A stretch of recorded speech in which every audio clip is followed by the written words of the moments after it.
Hello everyone, welcome to our YouTube channel. This tutorial is created for our hackathon, SC4Kand Hack 2026, and today we are going to learn about how to test APIs using the Postman API client. There are many different types of APIs available, but in this tutorial we will focus on RESTful APIs. In the previous tutorial, we learned what an API is. Now, we are going to dive into the technical side of APIs, how to send API requests and receive API responses. Let's first look at an API request. The structure of an API request includes the following components, as shown on the screen. 1. Method, such as get, post, put, or delete. 2. Endpoint URL. 3. Parameters. The method defines what action you want to perform. For example, whether you want to retrieve data from the system or send data to the system. The most commonly used methods are get and post. The endpoint URL works like a home address. It helps identify and connect to the correct server. Parameters help you request more specific information. For example, if you want to retrieve details of only one particular student, you need to pass the student ID as a parameter. Now look at the table shown above. This table represents the details of grade 4 students.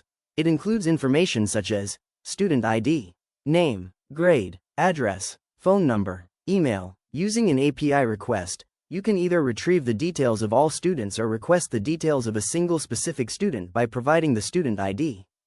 Now we are moving on to learn about API responses.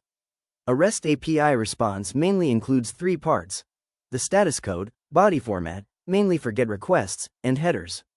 These elements work together to inform the client whether the request was successful and what data was returned. 1. HTTP status codes. Status codes are 3-digit numbers that indicate the result of an API request. They are categorized into 4 main groups: 2XX, success, the request was successfully processed.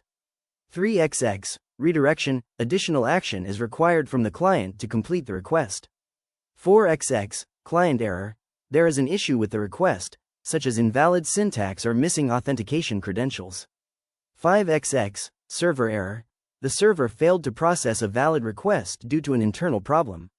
2. Response media types, body format, the response body contains the actual data returned by the server. Common response formats include JSON, this is the format we will focus on learning.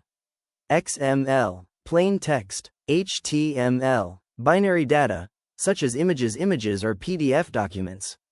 3. Response headers, metadata. Headers provide additional information about the response without being part of the actual data itself.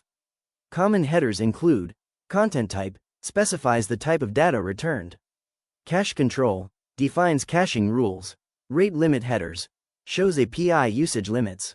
Location, indicates the URL of a newly created resource.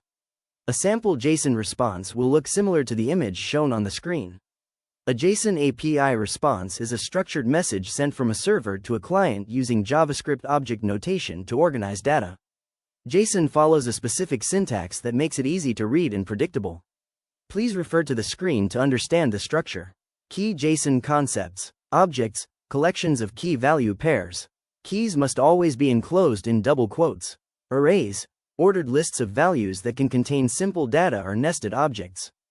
Data types. JSON supports strings, numbers, booleans, null, objects, and arrays. Nesting. Objects can contain other objects or arrays, allowing complex hierarchical data structures to be represented clearly.